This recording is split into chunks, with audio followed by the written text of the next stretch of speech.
Hi, it's Rebecca. I should have brought my,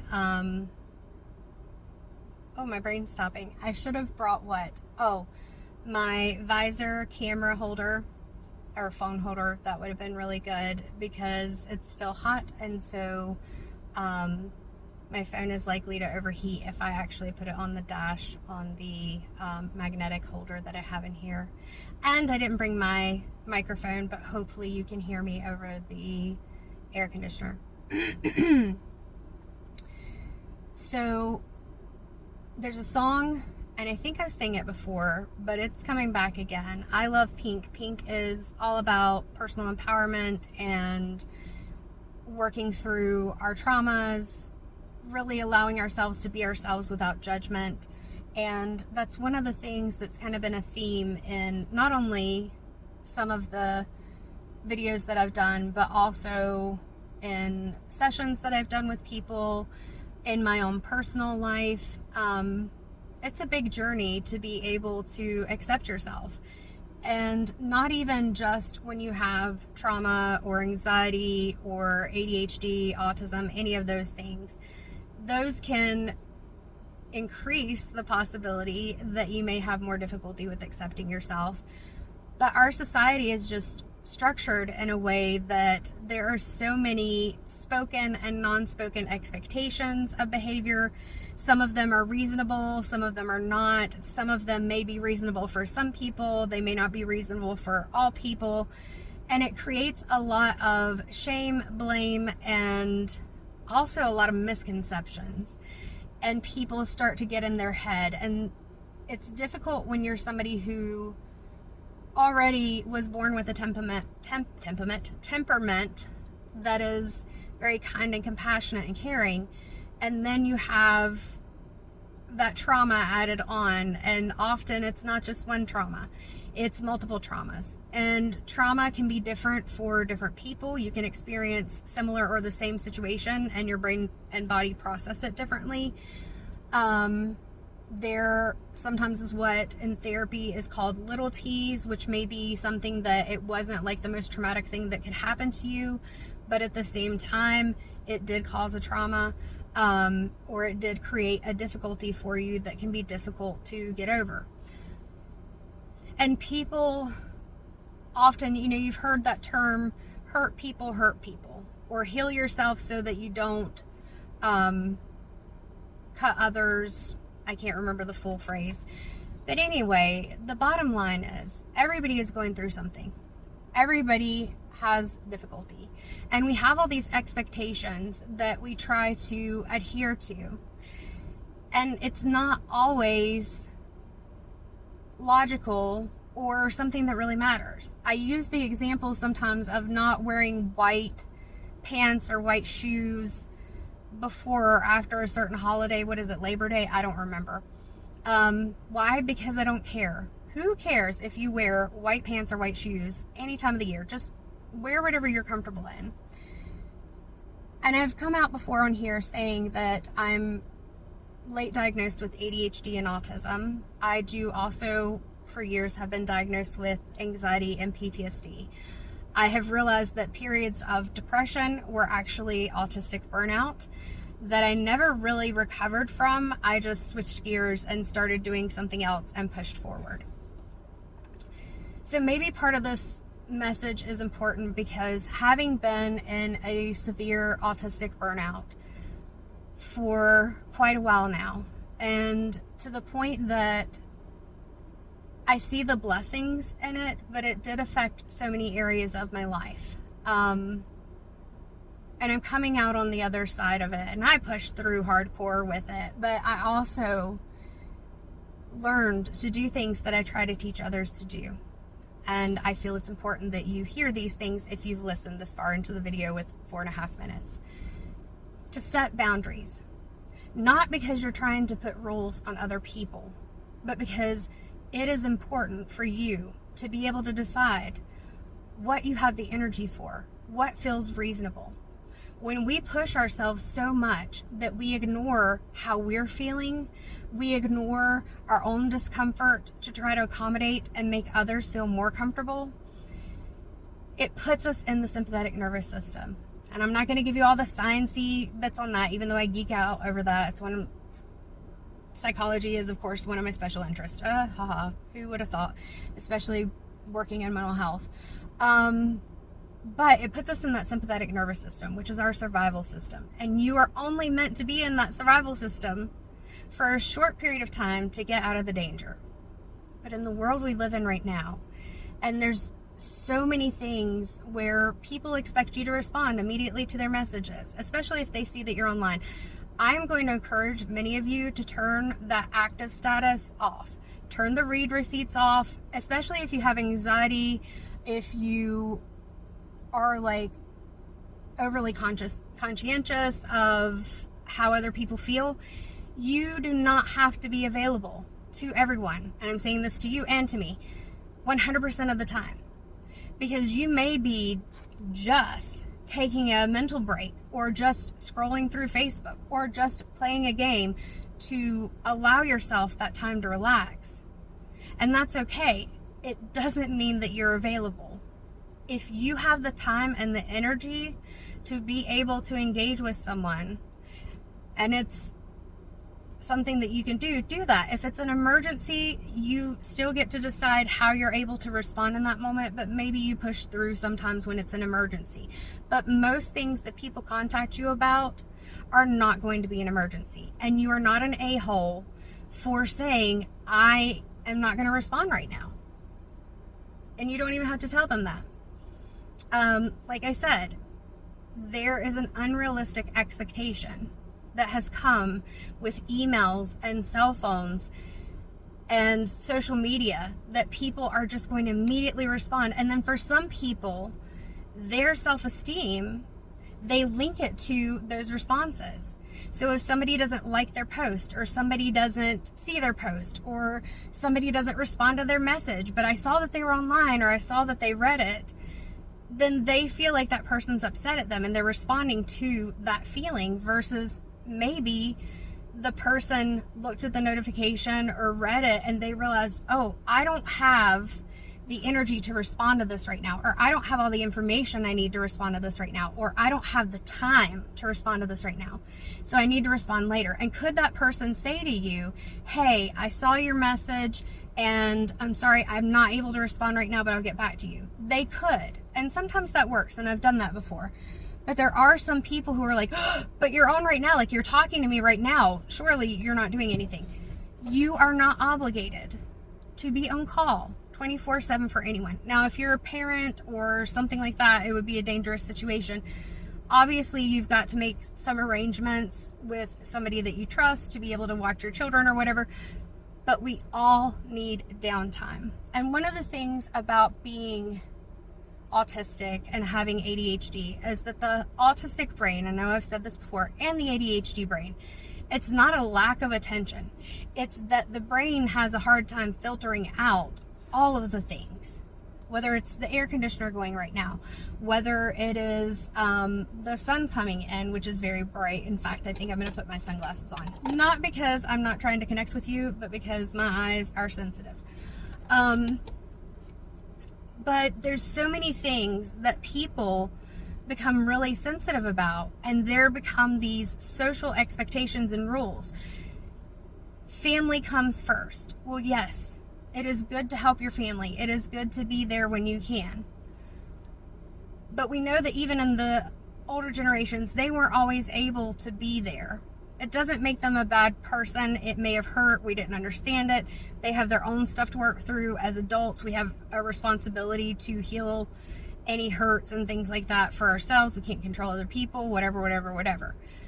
But if we're going around in a world where we expect all this instant feedback, instant gratification, and we expect for people to be constantly conscious of all of us all at the same time, but then we're also telling them to take care of themselves and that they need to rest, but getting upset at them when they do that and they're not available. This is part of what leads to burnout for anyone. And then especially if you have ADHD and or autism, the burnout that you have with either of those conditions is a whole nother level of burnout, because for most of us, we have spent our lives, whether we were we're aware of it or not, trying to make sure that we followed all the social constructs, all the examples of what people expect, knowing how people feel, being able to anticipate their needs, being able to minimize our own internal difficulties with emotion regulation, feeling overstimulated, things like that. And when you do that, again, you are in that survival system. And this creates issues with mental health and with physical health. So when you're in that sympathetic nervous system, that survival system, fight, flight, freeze, fawn, for chronically extended periods of time, you are more likely to have digestive issues, because that's a parasympathetic rest and digestion function. You are more likely to have fertility issues, because that's a parasympathetic nervous system function. You are more likely to have lower immunity, because that's a parasympathetic nervous system function. You are more likely to have chronic conditions, chronic fatigue, autoimmune disorders. Gosh, there's so many different things, and my brain is not wanting to think of them right now. PCOS. Like, there's so many, or even diabetes. Your likelihood does come partly from hereditary factors, but it also can come from stress. Think about if you have diabetes, when you are stressed, your sugar may go up regardless of what you're eating or not. Somebody just pulled in beside me. They may think I'm crazy. That's okay. So there's so many things that can affect our health. And for the longest time, as clinicians working in the mental health field, most of us for years have taken on and explained the brain, body, and even spirit connection with clients. You know, your soul's connection, whatever it is that you believe in, whether that's your higher self, whether that's, you know, whatever. But our societal structure, the way we structure work and everything, does not support that. Even if this is true, where I saw recently that there's some school system, some state that said that they were not going to accept excusals for sickness. And I'll tell you, to me, that just says that they're trying to go back to the way things were, that many of us were taught, and those of us who were autistic took this 100% to heart, or even people who have anxiety and don't want to rock the boat, or they're people pleasers or whatever trauma, that you are expected to just do the thing, school, work, whatever, regardless of whether you're sick, regardless of whether you're struggling and not feeling well. It doesn't matter, just be compliant. The thing is, people are not going to like you. People are going to say that you're a bad person because you let them down. People are going to say one thing and then they're going to do the same thing themselves. Think about when people use the word Sunday Christian. When there are unrealistic expectations, or so many rules that you have to follow for things, and they're not even things that would hurt yourself or anyone else. They're not criminal, but people just expect it, and you have to be able to remember that they expect it and who expects what, and then read their mood, because what their expectations may change depending on their mood. That puts you in a constant state of feeling like you're walking through a minefield, of feeling like you have to navigate the world on eggshells, or in a very defensive mode. And so people may try to control their environment by trying to make sure nobody can one-up them.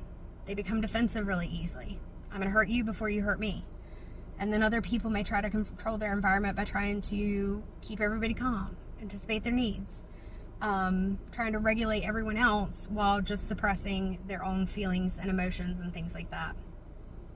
And that's not a way to live. You can't live that way long term. Trust me, I've done it. This is how I got into the autistic burnout. Autistic burnout can last from hours, I don't know what that would feel like, to years. And, you know, it's just cutting out some of the things that you do. When we have anxiety, PTSD, autism, ADHD, probably other things too, we tend to set our bar very high, because part of it is we're trying to prove our worth, not only to ourselves, but to everyone else. Because at some point in our minds,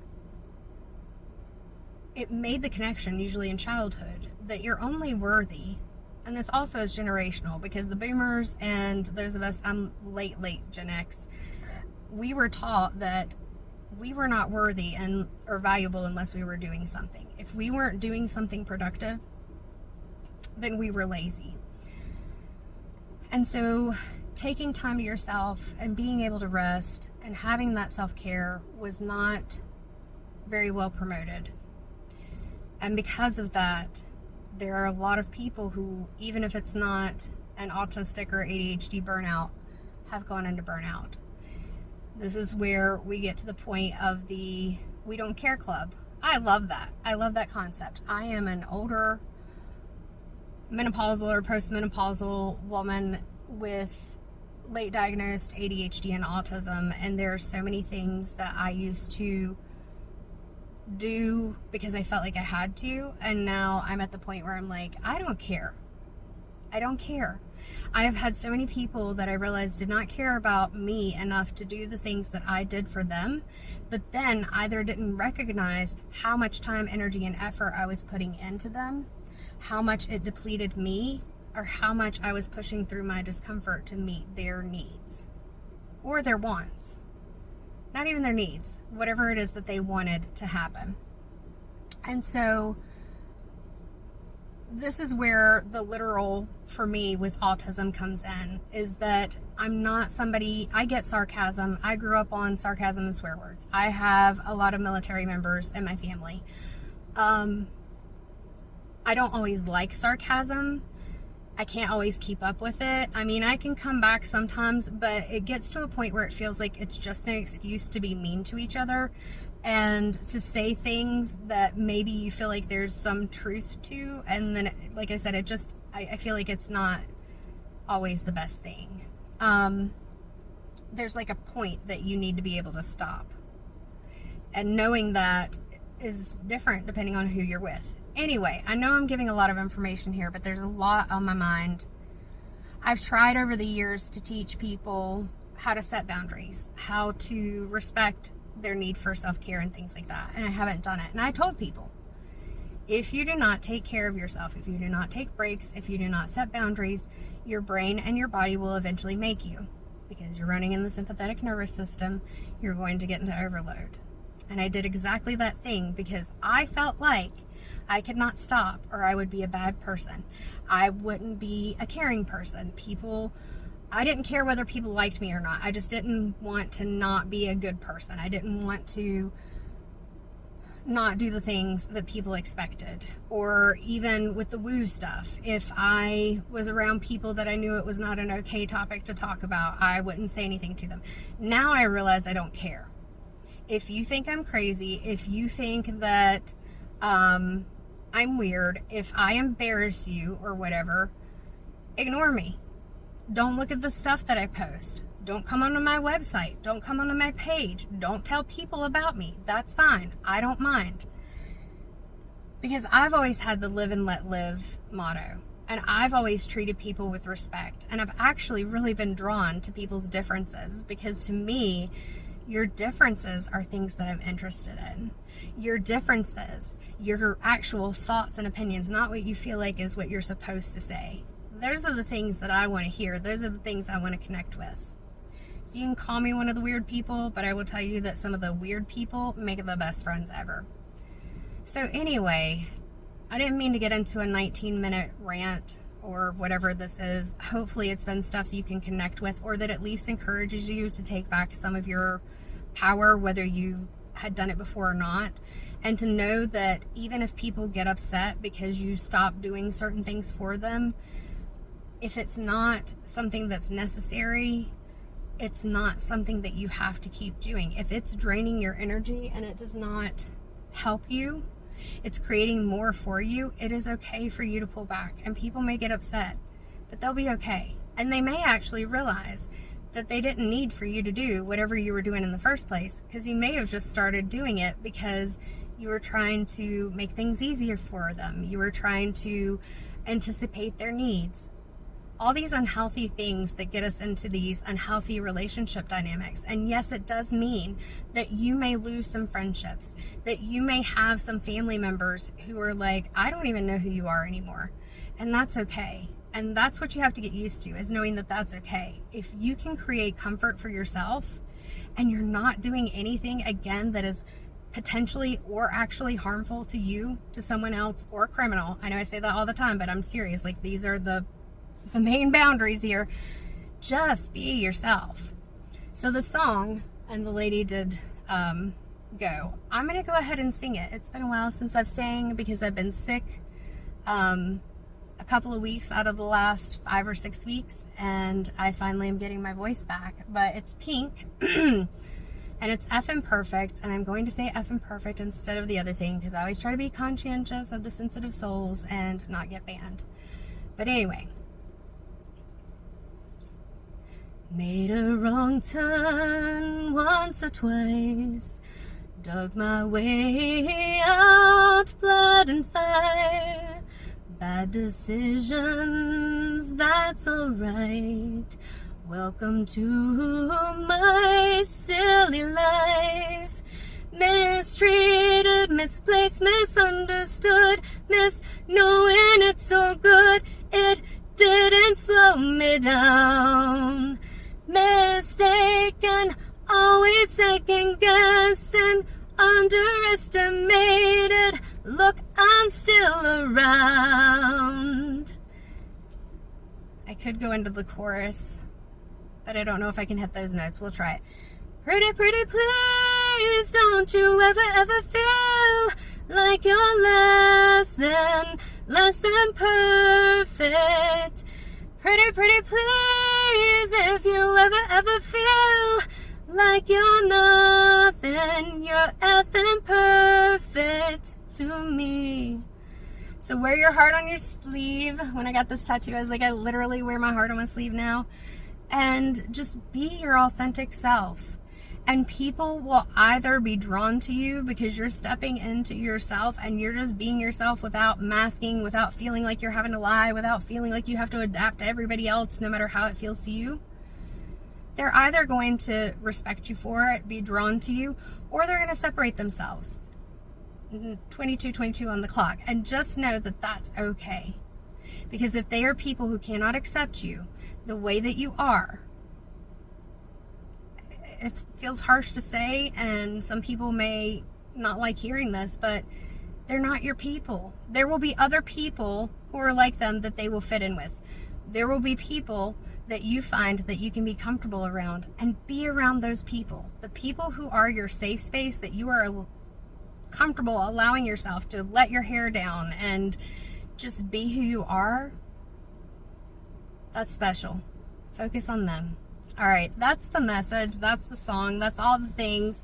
Take care. Have a good day. Hopefully your weather is like the weather here, where it's a little bit cooler, sunny and beautiful. And make sure that you take breaks and give yourself some rest. Set those boundaries. All right, that's the message.